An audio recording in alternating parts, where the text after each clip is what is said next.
Hey everybody, this is Jeff, a little post-editing add-in thing.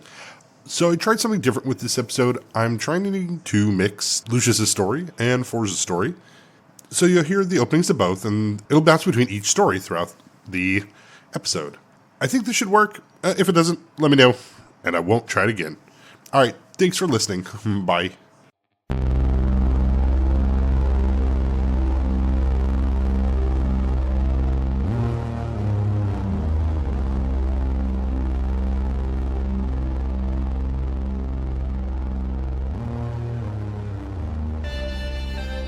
Hey everybody, welcome back to Big Campaign Stories. I'm Jeff, your narrator. I'm here with John for a small side story. Hey everybody, this is John again. I play Lucious. But before we get started, let's get them lightsaber checks. Alright, I got a 14. It's nothing. There's no lightsabers. Sean. Hello. But how does a pile of meat cubes pull a lightsaber? My question to you. I got a 15. All right. Cool. We will start the scene as the elevator doors open to the main office of Typh Raylan, head of Amon Advancements. You see the dark marble flooring, the red and blue trim on the desk in front of Typh's office, and you can see Ophelia sitting there, ashtray full. She'll adjust her glasses, and Lucious. Ophelia, I'll come over for a hug, I guess. So I don't know that Ophelia was on Thus, right? You got the weird confirmation from Thors that Ophelia's number was back at the place you guys came from. You tracked her phone signal to be at Runic Securities. Runic Securities. You'll have since found out that Molv and Daryl are dead, that most of the people who were there at Runic Securities were also killed. Do we know who killed them, or? Right now it's all being put on Samara. Okay, I kind of figured that's what I would assume. But, so back to the conversation with Ophelia. I guess I'd pipe up after looking at her for a second and say, while I was at Runic Security, I had reason to try to find out where you were, and we tracked your HCOM to kind of be in the same location. Are you okay? Everyone there is dead. Yes. No, I'm fine, Lucious. It was part of my job that needed to be done. I was asked by Mr. Raylan to assist the Justicari in any matters they needed. So he knew about them in their attempt to pull a coup. Mr. Raylan likes to keep himself open to multiple venues of confirmation. I don't know if he knew, but I imagine he suspected. And as I found out more, I'm sorry I did use your company to limit their ability to get what they wanted. Now Forz is dead. Yeah, she'll drop her cigarette, kind of put her hands to her mouth of, I'm very sorry, I didn't know, Lucious. That's pretty much why I'm here. He's not exactly dead. I don't know the extent of my magic, but I tried giving it my all to just stop the death, and now it's as if his soul isn't there. And I know about the gems that Typh possesses. I have to work out a deal. She'll move back over to the desk, and you'll see her swipe on the datapad for a bit, and I've cleared you out a couple hours and put in a lunch date with him. He's inside, and he'll be expecting you here. And he knows how we've worked with him. I hope we can enter this conversation understanding that I've always, done my best to work well with Typh Raylan. I need this. He may be a bit of an opportunist, but he does listen, if that helps. I've met him before. Oh, I didn't know that. But she'll hit the buzzer on the desk when you're ready that will open the door, and Mr. Raylan, your 1 o'clock's here for you. And you'll hear a, send them in! I'll do my best to be business professional. So I walk over. If it matters at all, I'm not in my owlbear coat or any of my adventuring stuff like that. Just the normal suit vest and slacks and such. I think we established in this world that just open carrying guns and stuff is pretty normal, right? So I'd have my gun in my shoulder holster thing. Correct, yeah. Great. I'm sure nobody cares about it. So anyways, I come in blasting. You find yourself surrounded by darkness. In all directions that you look, there seems to be nothing around you to focus or orient on until there is a shift. Like a moon being uneclipsed, you see the scorn moon, or the path to it at least, from what you've been taught through history and through childhood stories. But here, in the silence of this void, you see tendrils extending from it as it is behind the moon as it's being revealed. So I recognize this as a void afterlife. Okay. This is walking into the light, but except it's much more tentacly. Yeah, this is, as you know, the fear god Scorn lurks at the heart of the moon, always trying to call and take back the voids that it had stolen originally. But as you drift in this void, looking around now as the tendrils are revealed, you can see faint gossamer threads like spider webs that are wrapped around like your arm. There's one around your like legs. Wait, how do I feel? How do you feel? Do I feel like I've been completely discorporated? Or do I feel like I'm whole? You feel like you're whole. Okay, but now that my arms and legs are being grabbed. Right, you feel like you've walked through a spider web, those trailing wisps drifting off to the darkness behind you. Okay. Can I move? You seem to be able to. All right, and I'm just floating? Yep. All right, so the only thing on the horizon I can see is the path to the Scorn Moon, and Correct. any other direction I look in is just pure black. There's nothing else. Correct, yeah, with the exception of those gossamer threads that drift off into the darkness. Like when you turn around, they still face in the same direction they're coming from. Okay, so they're not the. All right, I'll start following I'll start following a thread. Okay, yeah. Following it along, you can hear whispers in the darkness that seem to echo out from the moon as black tendrils in your peripheral vision seem to be writhing about outside of you, right? As you're following this thread, occasionally those tendrils will reach out and try to pull at the other threads here, though unable to hold onto them. There will come a shift in the darkness where the tendrils themselves are blocking sparkling lights of what might be distant planes, so you see not so much where they are, but what they cover up and what they aren't, right? The negative space. Mm-hmm. It's like an asteroid in space, the little black spot where there should be specks. As you continue further, more and more of the spider thread seems to lightly envelop you. How does it feel? Is it cold? The spider threads, yes. Okay. They feel wet, but it's just how kind of cold they are. Mhm. That feeling? Yeah, and I guess I'll look closely. I'll hold some up to my eyes. What's is it like glowing? How am I able to see it? Where's the light coming from? Where's the light in here? The illumination seems to be extending from the threads itself. Okay, so it is self-illuminated. Yeah, I'll take a look at those bad boys. What's going on here? Does it look like a web, or is it just... It feels thin like a web. Looking at it very closely, it feels like a web, but it breaks apart. Like if you pinch it and twist it, it'll snap easily enough. Oh, okay. And does it stop glowing if I snap it? If I snap one? The part that's still attached to you does stop glowing, but the remaining part that drifts away continues to glow. Okay. Yeah, I'll keep following it for a little while, kind of keeping an eye on the Scorn Moon behind me, or every now and then looking over my shoulder. But yeah, following the threads. Yeah, discordant whispers will come from it as the Scorn Moon tries to entice you to return. Wait, what language? It's not so much a language so much as a feeling. Okay. Like it's not using actual words so much as you would be getting a feeling of fear of going away from it. Like I'm afraid or it's afraid? Like you are afraid to leave it. I mean, something as a void you're able to shrug off pretty easily, but you can see that's the emotion that it tries to pour onto you. Oh, okay. Is it's trying to scare you back to it. All right.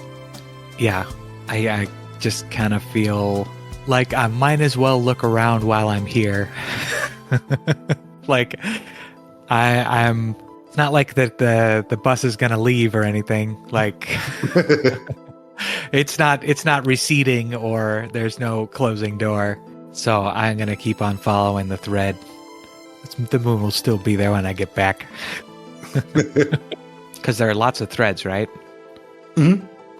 Are there any noticeable differences between them, or are they all kind of samey looking? No, they're all kind of samey looking. They're all facing in the same direction. They're all extending in one path. Oh, okay.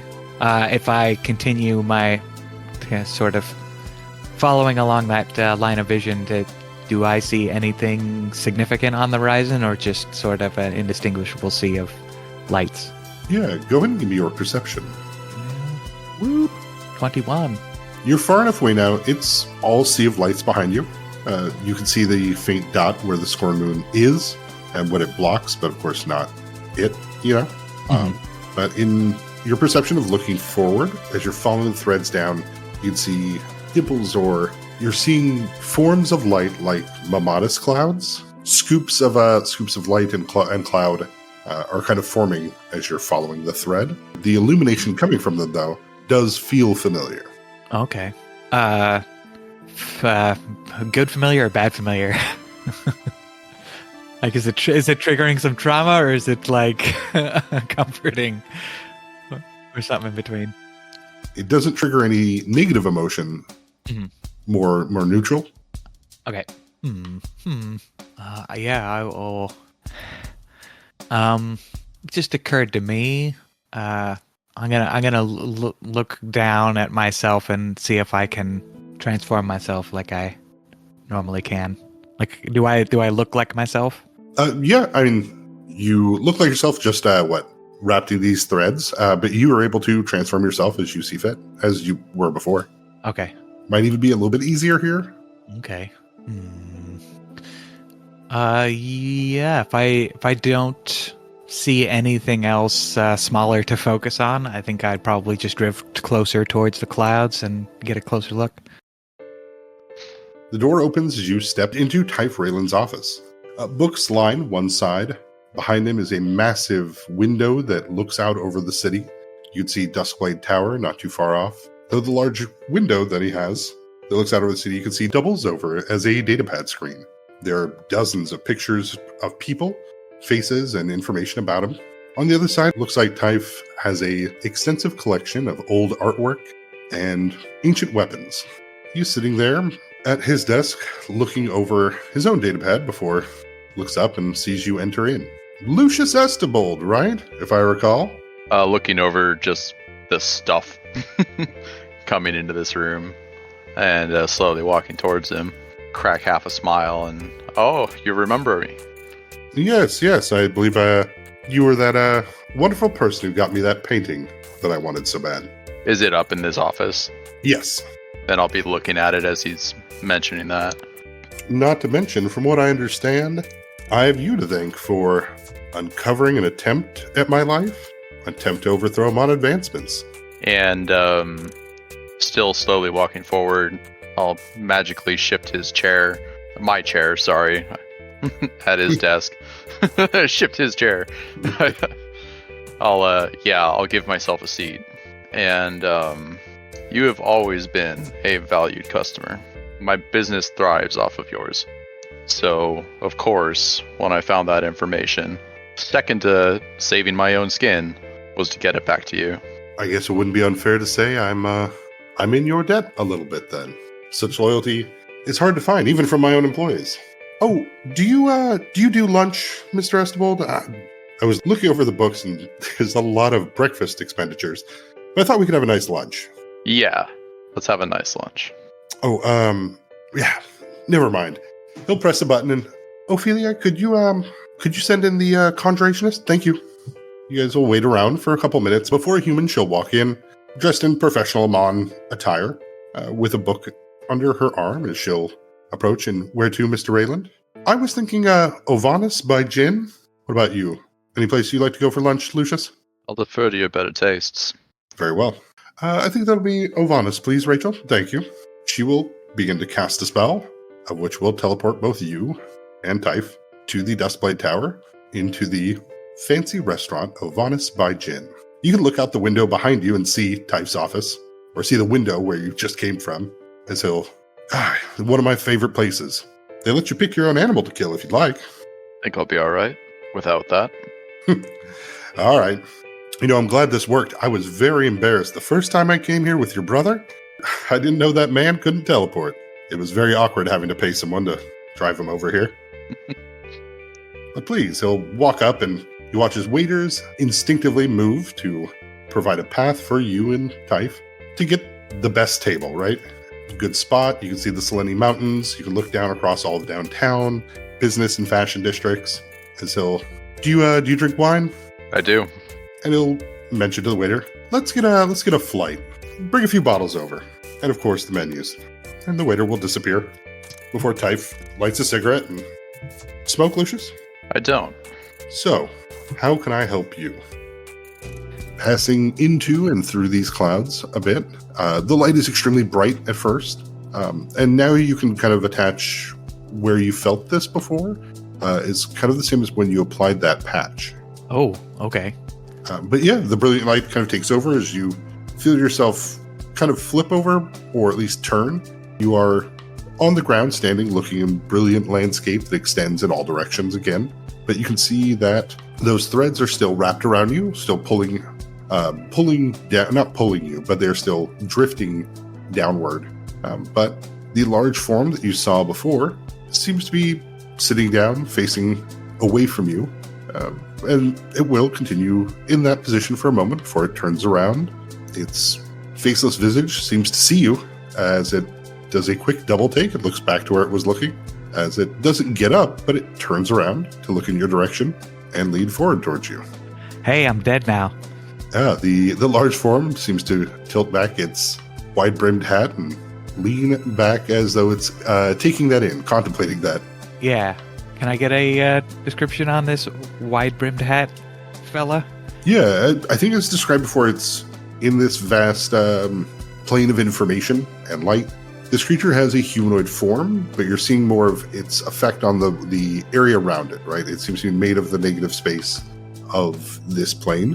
Mm-hmm. And so it's the cutout outline of a person there, as though they're wearing like a wide-brimmed hat. So it's their silhouette that seems to be moving and watching. Okay. And I can kind of get a sense of whether it's looking at me based on the angle of the brim. Yes. Okay. Perfect. But yeah, it seems interested as it takes in that information and will look around a bit over its shoulders before pointing at a group of people that seem to be approaching. Do they look like they see me? They do. They're not wearing a uniform. Like, everybody seems to be wearing their own unique things. But by the way they walk and as they approach, you can tell that they are all a group. And as they get closer, there is a Illican as well as a human that are leading them that will hold up their hands in kind of a long distance greeting as they approach. The large form will shift, going from a seated position to where it's kind of like on its stomach with its elbows on the ground, its hands propping up its head. Large form meaning the silhouette? Yes. Okay. But the Illican will call out and, greetings, brother. I'll just do a real quick peek behind me and make sure I'm not being surrounded. You are not. All right. And I'll give a silent wave and greetings. Are you guys dead too? The Illican will laugh, as will the human next to them. And yes, we are. I'll admit, I did not think there were many members of us left. We're always happy to see one come home. What is your name? Force. Members? That's so funny, because I was just dismembered. Yeah, they'll look at each other and the Illican will call out that I am Cav Cora, and this is a member of our flock, Dennis Norman. Dennis will, hey, what up? Hey, Dennis. We are members of the Church of the Constant. Are you not a member? Is that one of those things that you can stumble into? Because I wasn't formerly aware of any church, and I'll just kind of look at them confused. Dennis would, yeah, you probably haven't heard of us because, well, they've tried very hard to stop our message and don't want to see everyone brought into the light of what information could do. Cav Cora would, I guess, if you had one of the shells to speak to the Constant when you were dismembered? Sure, shells. And I'll take a moment to earnestly think. But, well, what are the shells supposed to be? I'll ask. Yeah, Cav Cora would hold out their hands and make visually appear, and then it would drop into their hands as they show you kind of that sliver attachment you were wearing. Hmm.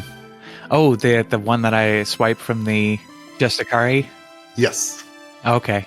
Oh yeah. I didn't realize that religions came with such swag.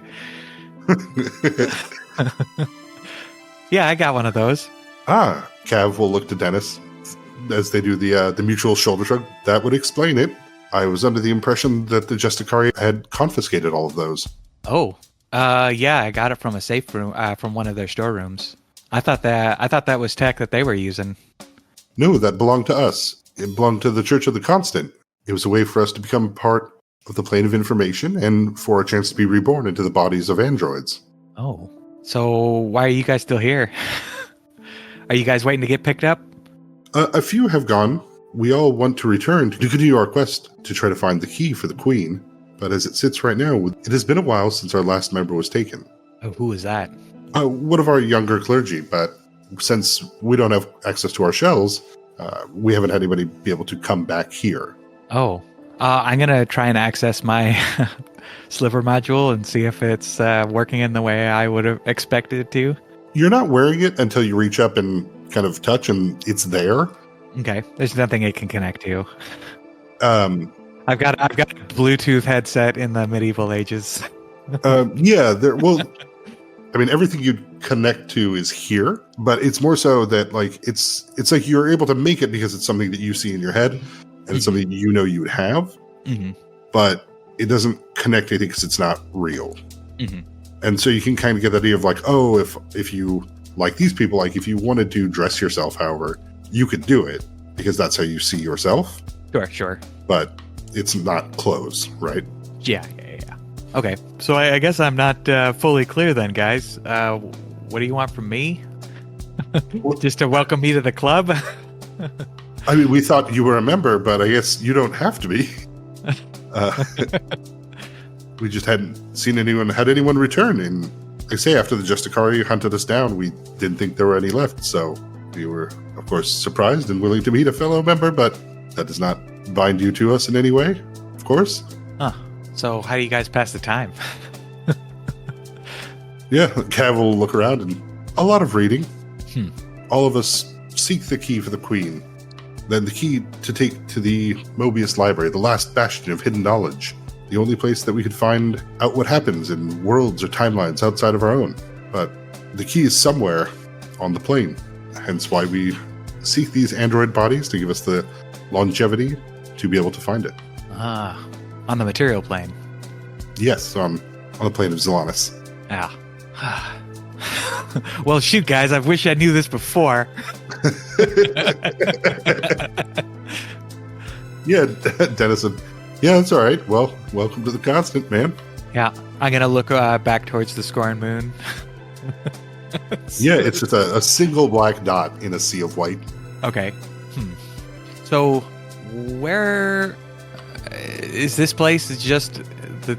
Okay, where am I? Can someone explain the rules of where we are? We're in the Constant here? Yeah, Cav would step up and... Right. So can't we look at, like, people? Yes, you could, I guess. As long as there's a connection to the Constant there, so... Yeah, I would imagine you could look through any camera or HCOM, or Dennis would be like data pads, or even potentially other androids. Yeah, well, you can, try not to bother too much, but you can definitely watch through androids. I'm going to take a peek, or I'm going to say, oh, is it hard to find people? And I'm going to, I guess, just... If we're operating via thought here, I'm going to try and look up Lucious. Yeah, you'd see the inside of his pocket. Yeah, like you can. What is it? I can see his keys jangling around in his pocket.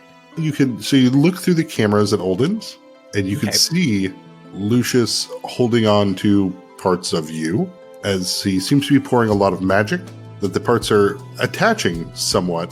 And they are moving, but it looks more animated than it does feel like intentional movement, right? Like a marionette kind of jerkiness to it. Stop motion-y? Yeah. All right. Huh. So I'm looking through a security camera angle of Olden's. Mm-hmm. Yeah, the blood all over the floor.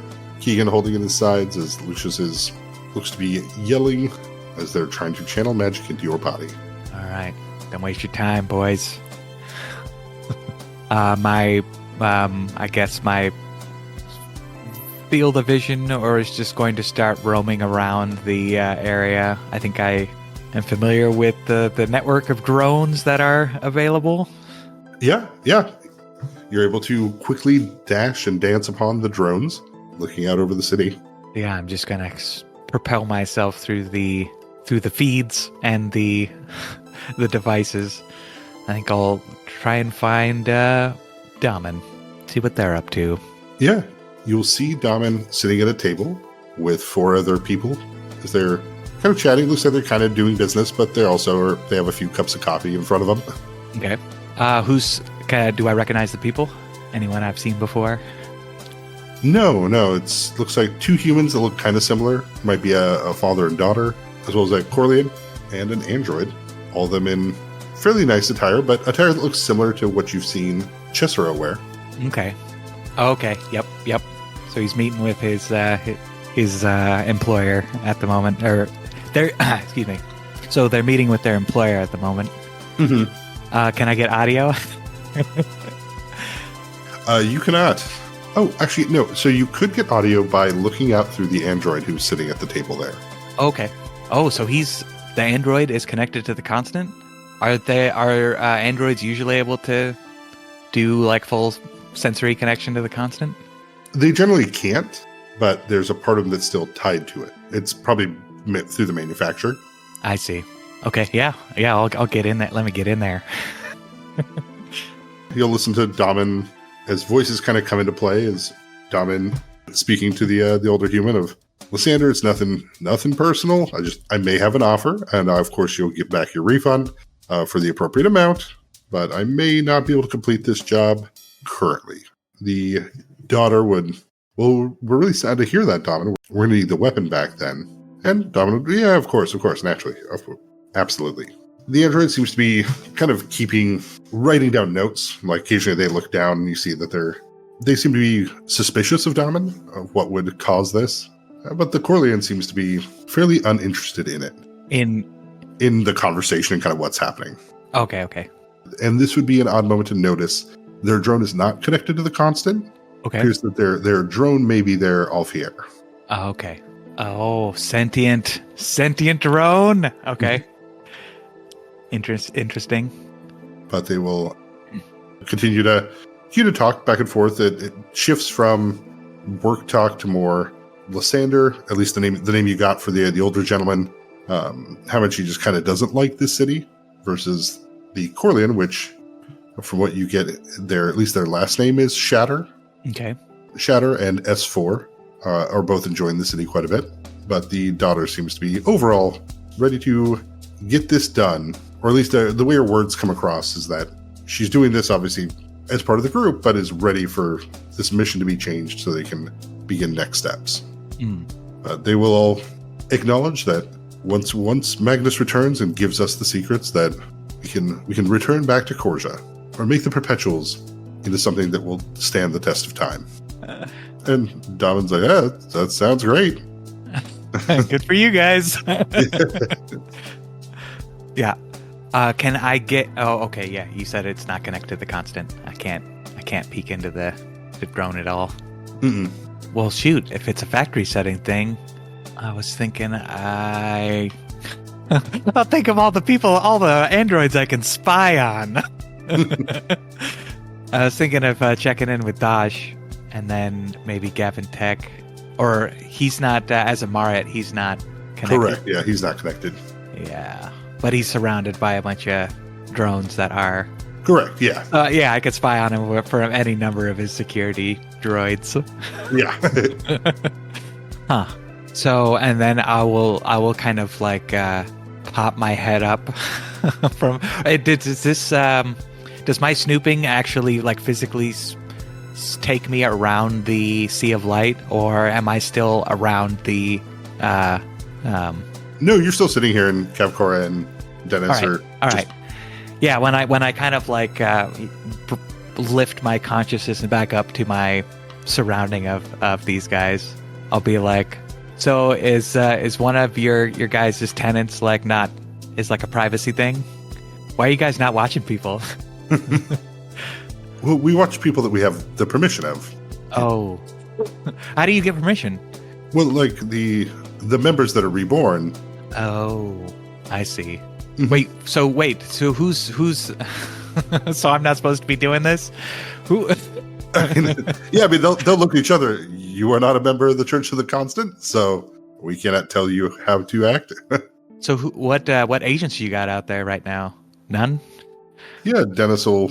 You said one went back recently, right? Correct. Yes. And yeah, Dennis will basically open up a couple screens to show a few different androids in Longsong and in Ambrak over in Core Junction. They'll rotate through about 6 or 7 people. Okay. But we can't really communicate to them, and they can't get back here. So one thing we have put them on, of course, is to find the shells where they can. But you can't. There's zero communication. Information passes through here, but actually being here requires. And Dennis will ponder for a bit before Cav would step in, and they would say that we find that magic seems to be able to reach people here, but technology doesn't. And none of you guys know magic? The silhouetted figure will visually give you that impression of them putting a palm to their face, like as they're like, oh, that kind of. And before Cav would, well, normally it's such a honor for one's passing to take you to the realm of your deity, but a deity cannot grant spells to followers on the same plane. Ah, some wrong magic. Not wrong. That was the wrong term to use, fellas. I think I get it. But the silhouette will point at you fours and shrug, where you get the head bob effect from it, as it looks like it's looking down at itself and looking around. I guess I will just kind of float here. Yeah, kind of like a controller on drift. If you just float, you notice that the threads now have wrapped around you enough that they're pulling, you're actually starting to drift down with them. Okay. And down, what's that? What am I moving towards? Just into the clouds. Okay. Have you guys tried going in here? Going where? You'll see they're walking on the clouds, so as you are sinking into it, Yeah. as they're falling into a pool of jello, they cannot seem to break through that surface. And I will look at them for explanation as I'm sinking. Kind of like, the fook? Yeah, Come on, guys. Capcora will reach out to try to pull at your hand, but you feel more solid than they do. Like you pull them into the ground, but they don't pull with you into the substance, so much as like their hands stop where they're holding. But Kevkora we'll come looking for you, fours. All right, yeah, you got my permission. As you'll slip into the illumination and light again. This time, as eyes become accustomed to the brilliance. Believe it or not, I too am quite the businessman, and you are in my debt. That information, it can't come free. It came at the expense of my friend's life, and I know that you can bring it back. Unfortunately, I have had the chance to, in my business dealings, see Dungeon Crawl for what it is. I've seen they're diamonds, right? The diamonds that have the resurrection, yeah. I've seen the diamonds and dealt with them that can resurrect people. I know that you can do it. I did everything in my power to try to save my friend, and I could not save his soul, his body functions. Ooh. I need your ability to bring him back to life. Well, that sounds downright necromantic. He'll point down and motion to the waiter, and yeah, I'll take the owlbear tartare. And for you, Mr. Esbold? The menu will kind of float up in front of my face, and I'll skim over it quickly to find the most expensive item. What is it? Bandersnatch chops. Yeah, it'd be like a tomahawk steak from a Bandersnatch. It's almost like Flintstones level big. Yup. But it's just like, oh yeah, these creatures only wake up once every 80 years, and I have a chef who kills them. And then we make steaks. All right, cool. Yep, Bandersnatch chop. Typhool. Ooh, good choice. We'll see. Well, You know those gems are supposed to be gifts for those that complete their task. Through dungeon crawl, of course. Mm-hmm. We can't just resurrect anyone. Seems like that'd be rather unfair, and let's be honest, Lucious, as long as we're talking candidly here, resurrection's for the rich. That being said, though, when I look at the troubles you're facing, I look at what's happening, and I do recognize that I do owe you. I'm sure I could find a way to assist Fours in our advanced employee retention program. You knew his name. Well, yes, I wanted to look this up a bit. I figured you would come to me. In the end, you did save my life. It'd be odd if you didn't check in, right? See, now that you've uncovered this plot, I'm going to have to get rid of the Justicari. Just can't trust them, you know? And I find myself with a sudden budget surplus that I need to make sure is used constructively. We'll handle the executions here later this week, but I feel safe in making an offer for you. I'll buy your house.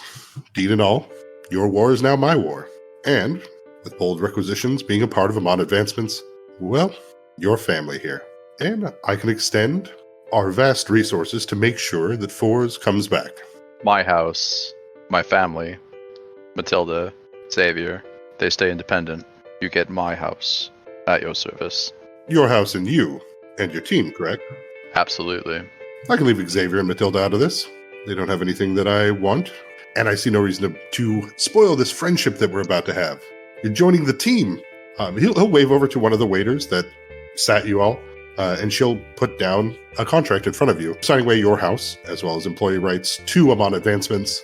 You can see, there's a substantial pay raise and access to Amon resources, as Typh looks at you with kind of sharp eyes, and I think this is a fair deal. And then we'll just have to figure out what we want to do about this Orion fellow who's challenging us, right? We'll have to find out what we do about this Orion fellow that's challenging us. I look him dead in the eyes as the pen floats up and starts signing the paper. Excellent. Guess it's only fair now that if you're taking over their old spot, part of my just requisitions division, I guess. I guess I'll leave it up to you. Do you want to fight this Orion, or shall we just make it apparent to them that they're just going to have to come work for Amon? And Typh will smile you in a way that tells you he's been hoping to set this up a bit. Mm-hmm. And I've got a feeling he already knows my answer. So we will take Orion onto our own. Oh, excellent. A requisitions team and a support team. I knew those Justicari were worthless. The stark change in visuals as you can see the ground rushing towards you. Though everything around you has kind of a late 90s soap opera film kind of feel. Like everything feels kind of muted and a little fuzzy. Okay. Interesting reference. I was thinking of just like, so kind of like the lighting scheme of a soap opera, just direct light and all right. But the ground will come rushing towards you as you feel the threads pulling on you as you'll kind of bounce off the ground, passing by Olden's. You're kind of like getting dragged as you're sliding across the ground towards the buildings of the city here in Duskbanter. Before you'll see an average height human with kind of curly hair, slightly balding with tan skin that will look at you with a wide eyes as he seems to be very surprised to see you. And so far as you've been moving, this is the only person that has reacted to you. Humanoid figures and people walking through the streets seem still fuzzy and indirect. They don't seem to be like you are in the aquarium and can see them, but they can't see you. Okay, but someone is reacting to me? Yeah, and you hear their voices. They sound exaggeratedly out of breath. They're like, you have to imagine yourself standing. You gotta stop. Imagine walls can stop you. All right. I'll just kind of curl up into a ball and close my eyes and try and focus. And after a moment, I'll open my eyes and see if I'm still moving. Yeah, go ahead and give me a will save. Oh man, my will save's so good. Actually, no, this actually would be a good place to introduce the lucid dreaming skill, if it's something you want to put points into. Where go ahead and give me a wisdom check. Oh, 11. Wisdom's my best stat. 11. Okay. Yeah. So with an 11, when you open your eyes, you have functionally done what they were kind of yelling, right? Mm-hmm. But you're like standing horizontal, so you're standing on basically like the edge of a stroller, as though you're perpendicular to the ground, if you're treating that as down now. Okay. On the side of the stroller? Yeah, like imagine in a video game level as though you can walk, as if that artifact is there, that any side of it, you've chosen that this side is the side that's up. Okay. I'm going to try and carefully walk Mario Galaxy style up the stroller until I'm on top of it. Mm-hmm. And then I'm going to try and jump down. Okay, yeah. You do. The threads are still around you and kind of pulling. Kind of looking from ground level here, you can see certain spots, like almost like reverse spotlights. So like black beams that drift up towards the sky. You can see a couple of them from down here in what looks like to be close to the fashion district, but more in the shopping district of downtown Dust Banter before. Oh man. Whew. Good on you. Hey, I'm Craig. Hey, Craig. I'll hold out my hand. Oh, I think I've only been dead for a couple of minutes, it looks like. Oh, okay, you're dead. And I'll the smile will fade from my face. You're not? No, I'm here because I didn't. Well, I was working on a project with my friends, right? And well, I guess they used a little too much silk, so now I'm kind of stuck. And my friends took my body somewhere, and so I don't really know where I am. But and I know silk as a drug. Yeah. All right. Man, it's rough. So you didn't have a contingency for staying tethered? We had gotten a contract, and we were going to lose it unless we produced some results. So we tested it prematurely, and well, I thought eventually it would wake up, right, like you do when you're on silk. But nope, looks like I'm here. But hey, that's cool. Most of the dead people get pulled towards those lights. Do you know what those are? I'm not sure. I feel like you want to stay away from them, but they're. Okay. When I look at them, they don't do anything for me. But I feel like they're traps or they're like holes where souls go. A soul hole. Soul hole. Soul hole. Yeah. All right. Good to know. So yeah, I just kind of walk around and talk with whoever shows up. Not too many people show up, but I'm at 100% so far. Oh, I'm the only person. So people just kind of come and go. There's no other residents here. Follow me, and he'll walk up the side of the building. Yep. As you guys get to the top, you'll see occasionally, much how you felt in the beginning, floating in that darkness. The impression of what a person would be, that soul or that form, materializing before it gets pulled towards these black lights, black searchlights. Okay. And standing on top of this building and looking around, you can see there's 9 of these lights about the area. Okay. Got it. But, do any of the souls that I've seen are too far away for me to do anything about it? I guess it's just random chance. Yeah, it's like lightning striking. Yeah. All right. Yeah. If I do see a soul or something I can identify as something similar to me, I'll try and. I guess I can't really interact with anything, so I can't really. I can't do the work. I can't do your push-ups for you. Yeah. I can't keep you away from the black light. Peeping on people like I was sort of eavesdropping on my sibling earlier. Can I still do that sort of thing?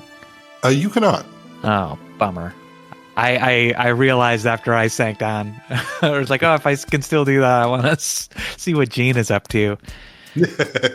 Dang it. But I could probably find him. And I'll turn to Craig and I'll be like, you know what's crazy? I thought for sure that the way I died wasn't going to be the way that I died. Oh, that's a bummer. How did you see yourself going? Well, there's this psycho robot that I ran into a couple of times. And I kind of want to find him now. But I was pretty sure that was going to be something. That was going to be a thing. Are you familiar with the gargoyles? Yeah. I've met a few in my life. Yeah, there's an ex-gargoyle android. Oh, you got a rivalry going? It's hard to say what. I don't know what he thinks it is. Just an unsavory dude. But I said, How hard is it to find people? Do I have to traverse at my regular speed here, or? It's still a morphic plane, so if you're trying to do something to change how you move or how that, it is based on a wisdom check. Okay. But Craig would say, well, it's kind of tough, right? Like, I know this neighborhood really well, but I can't read any of the signs anymore. So the further I get away from places I know, the harder it is to kind of see stuff. So I guess if you know where you're going exactly, then yeah, we could go take a look. But the problem is we're on the ethereal plane. Oh, so none of this is real? No, like what is it? He kind of holds up his hands and we're like 2 panes of glass away. So like we can see stuff, but it's hard to see it. This is normally a checkpoint before you leave and you go into the constant or the further away planes. Further away? I guess I don't have a knowledge plane to do. I would have a cursory, just like a Joe Schmo. Yeah. Broad strokes understanding of cosmology as far as planes go. Having grown up next to the fire pillar. Yeah, and I mean, you can tell this guy is repeating probably what he learned in school, right? Like it does seem like he's an expert thing. Like you've met, like Oswald's friend who actually studies planes and whatnot. Right. But this guy's like, it's kind of like he's pointing like, oh, well, this is the core, and then there's magma around it, and there's a crust, and then we live here on the Earth. Like that's kind of his rudimentary of like, well, the plane material Zolanis is here, and the ethereal plane is all around us, kind of like the constant plane, but the constant plane's up just for us, and then there's more planes out there. Okay. Have you ever tried to find your body? Well, I'm hoping either Alice or Saran will take some silk and then I can find them. So I can maybe get back. But I've had a lot of time to think and it's been fun. I get to walk in and show up in people's dreams and whatnot. Wait, show what are you doing in people's dreams? Oh no, because when they take silk, they can talk to each other and I can find those people. So I can show up in the background, but I don't think they really remember me when they wake up. Dang. Yeah, it's fun. Sometimes like I hope to imagine that people do remember and they just think there's just some weird dude in their dream. And then their friend also sees me. So, fun to think about. Yeah. But then do they see you as you are now? Because you can make yourself look like whatever and they've never met you before. Oh, yeah. Yeah, no, I think that they just see me how I see me now. Okay. Well, where were you last? He'll walk down / jump off the side of the building, and and as he continues to walk, he'll point down at a burnt, charred out building, and I was here. I worked at Bishop Alchemy. Shoot. It's like, that sounds familiar. And this is a building I have not been to before personally? Correct. All right. So I guess, you're just kind of stuck in this radius of spot that you're familiar. Yeah, I mean, I can keep going, but I don't want to get lost, and then, geez, I mean, somebody knows where my body is. I don't, but if I get lost here, then I don't know who would find me. Well, I found you. No, that's true. I came chasing after it because I saw those weird threads. I thought you were a silk user, maybe, but they're a different color. They're interesting. Yeah. So these are like dream threads, and I'll just kind of look down at my wrapped form. I don't know if they're dream threads. It seems to be. Well, and Craig will kind of turn back as though making a joke and speaking. Hold all my calls. I've cleared my schedule for you today, Forrest.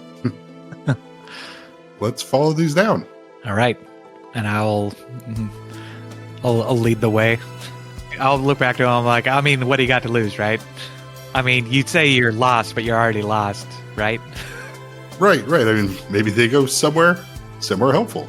And you'll definitely, as you're walking through the city and following the threads up over buildings and through rooms and whatnot, you don't run out of breath or anything, and neither does Craig. That was obviously more of part of the act of doing it. You will continue to follow these threads as they lead straight to Amon Advancement's headquarters. Okay. And Craig will, well, that's fun. What are you doing in there? I don't know. I don't work for those guys. So all of the threads that are tied to me are heading that way? Yes. All right. Yeah, you can see as you are getting closer to the Amon Advancements building, the threads have built up on parts of your arms and legs and body that match up to where the Ocanthian tore into you. Okay, pleasant. But I don't feel any pain. You do not. Okay. Being this close now, the pull, you cannot deny the pull of the threads taking you towards the building. Oh, I can't resist it anymore? Yeah, pulling hard enough that you have to actively resist it now. Okay. I'm going to look a little bit agitated as I get pulled, and I'll be like, okay, Craig, you got to, in case I can't get away from this, tell me everything you got to tell me. Tell Alice and Saran that I'm kind of stuck. It's not their fault. Where do I start looking? They drove north. Last thing I kind of remember us talking about. I don't know. Take some silk. We'll talk again. All right. Yeah. And I'll be drug into the ziggurat. You will, and the world will go black. Oh, your food's here. They will bring over a comically large steak. There is a waiter that stands near you like a spotter to help if you need to flip it over or hold the bone down while you cut it. You'll see Typh will get their owlbear tartare and slowly eat it while pouring themselves several cups of wine. But he'll make sure to finish chewing and wash it down. And, well, this is rather excellent. What a great day. I'll take up a wine, sniff at it, change the flavor to like chocolate milk or something, take a sip, and then put it back down. No intention of drinking the rest. Yeah, you set it down, and the waiter starts to move to top it off, but a faint wave of Typh's hand sends the waiter in a different direction, no longer filling up your cup. And this, it's about 1 o'clock, 1:30 now. You and Typh have been talking for a bit. It finally dawns on you here that this is the middle of lunch, and this restaurant only has you two. And I'll be doing my best not to be looking around as I notice that, attempting to have what little poker face I have right to. Yeah, I will pick at my giant steak. Bandersnatches only wake up once every 100 years. I have hunters that are set, so when they do come up, you can capture, kill, and put that meat into these fine restaurants. Amon makes things happen, and you are now part of Amon. Just remember, I'm part of Amon because I make things happen. You'll find that you need me. Maybe you'll realize that you have needed me already. Are you wanting that to come off as like a threat or anything, or is that... No. That's just I understand. Yeah, that did sound threatening or whatnot. I'm trying to present myself as valuable. Then 100% I find that at some point I need all of my family members. But you're right. Now with your team and Orion's, I think we can do a lot of good here. I'll start to think like, I hope I don't have to wear a uniform or a badge or something. Oh, man. Typh, in response to you thinking that, would say that, one or the other, you do work for Amon now. Got myself off another bite and stop having thoughts like that. I've always been a fan of uniforms myself because I don't like badges. They remind me too much of seekers.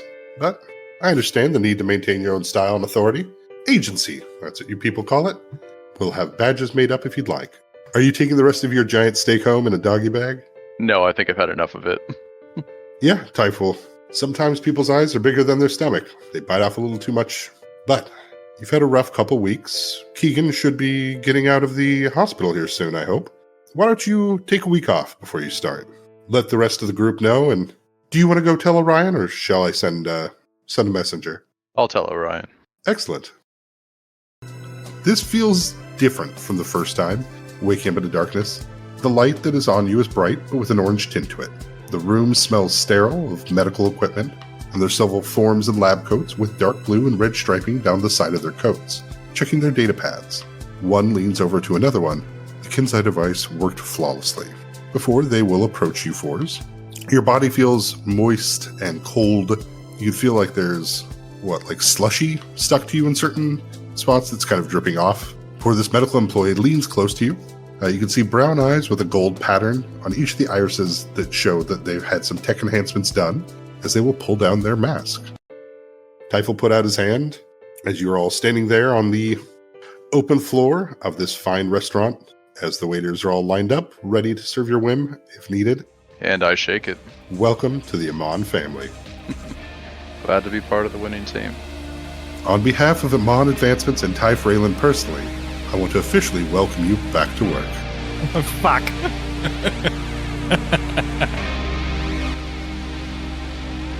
Thanks for listening. Like, rate, review, subscribe, all that jazz. Our intro and outro, as always, are from Nihilore, How to Survive in a Pre-Apocalypse. You also heard Lore, Evening Drum, and Drifting. Sound effects by Pixabay. Yeah, I hope you have a great summer whenever you listen to this.